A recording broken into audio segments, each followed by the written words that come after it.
برِ صغیر میں رواج ہے کہ مزاروں پر اور ویسے بھی لوگ دھمال ڈالتے ہیں۔ دھمال یا رقص خوشی سے بھی کیا جا سکتا ہے۔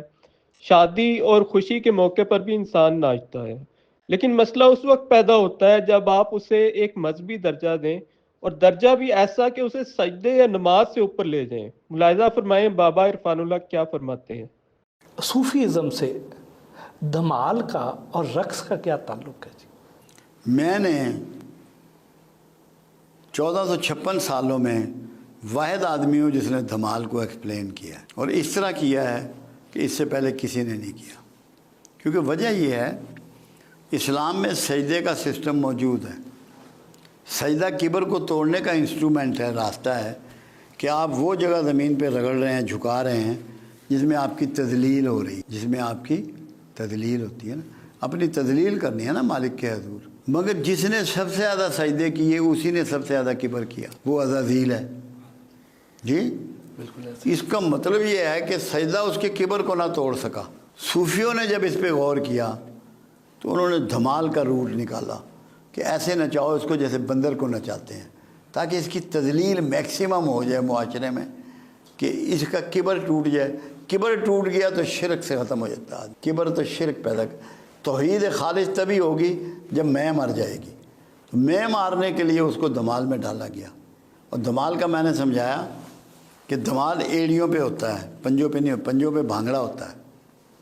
بھانگڑا خوشی کا ڈانس ہے، دھمال ایڑیوں پہ ہوتا ہے، یہ ایسے گھومتے ہیں آپ، ہاتھ یہ ہوتا ہے اور ایک یہ ہوتا ہے، اے اللہ ادھر سے دے تاکہ میں تیری مخلوق میں بانٹ سکوں۔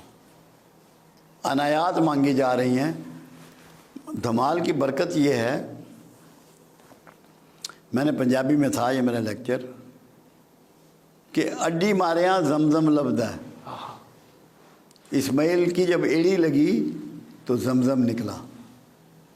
تو یہ جمال جو ہے ایڑی مارنا ہے تاکہ تمہیں آج کا زمزم نصیب ہو، فلاں نصیب۔ فرماتے ہیں کہ سجدہ کبر کو توڑنے کے لیے ہوتا ہے، مگر شیطان نے سب سے زیادہ سجدے کیے، پھر بھی یہ سجدے اس کا کبر نہیں توڑ سکے۔ تو پھر صوفیہ نے دھمال ایجاد کی۔ اس میں حکمت یہ تھی کہ انسان کا کبر توڑنے کے لیے اسے بندر کی طرح نچایا جائے۔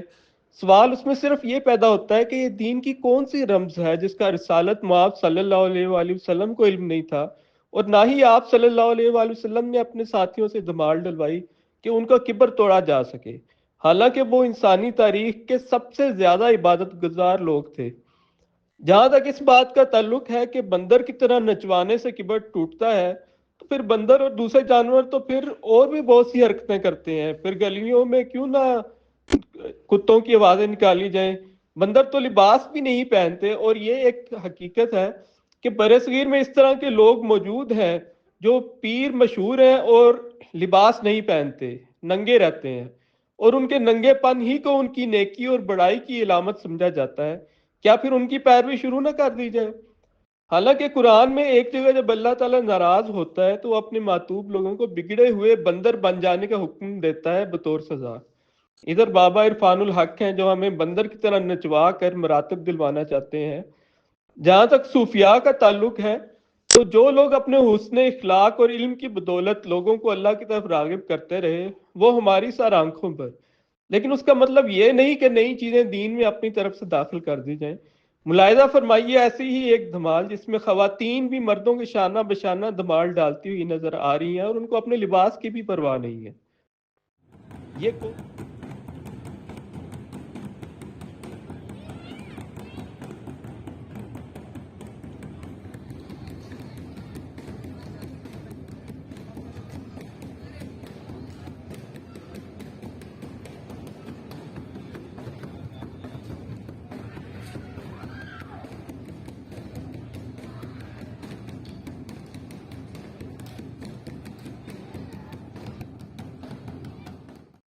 یہ کون سا دین ہے؟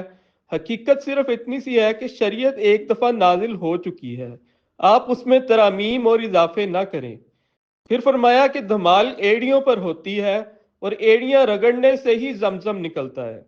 فرمایا کہ دھمال ڈالتے ہوئے ایک ہاتھ آگے ہوتا ہے اور دوسرا پیچھے ہوتا ہے، یعنی ایک ہاتھ سے انسان لیتا جائے اور دوسرے ہاتھ سے بانٹتا جائے۔ یہ وہ سطحی باتیں ہیں جنہیں علم سے تہی لوگ تو معرفت کی باتیں سمجھ کر جھوم سکتے ہیں، لیکن جن لوگوں کے پاس علم ہے وہ اس طرح کی گفتگو پہ ہنس ہی سکتے ہیں۔ ملاحظہ فرمائیے ملن شاہی دربار جہاں ملنگ سر سے پاؤں تک لوہے کے برتن اور زنجیریں پہنے ہوئے مشقت کرتے ہوئے دھمال ڈال رہے ہیں، یہ کون سا دین ہے؟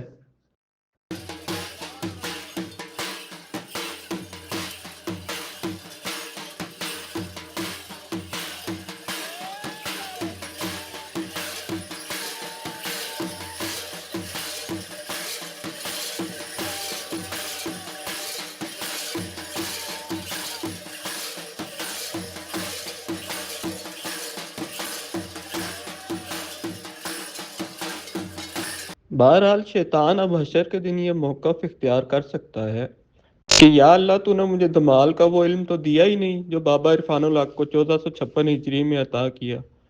میرے آدم علیہ السلام کو سجدے سے انکار سے پہلے اگر مجھ سے دمال ڈلوا دی جاتی تو میرا کبر ختم ہو جاتا اور میں آدم علیہ السلام کو سجدہ کر لیتا۔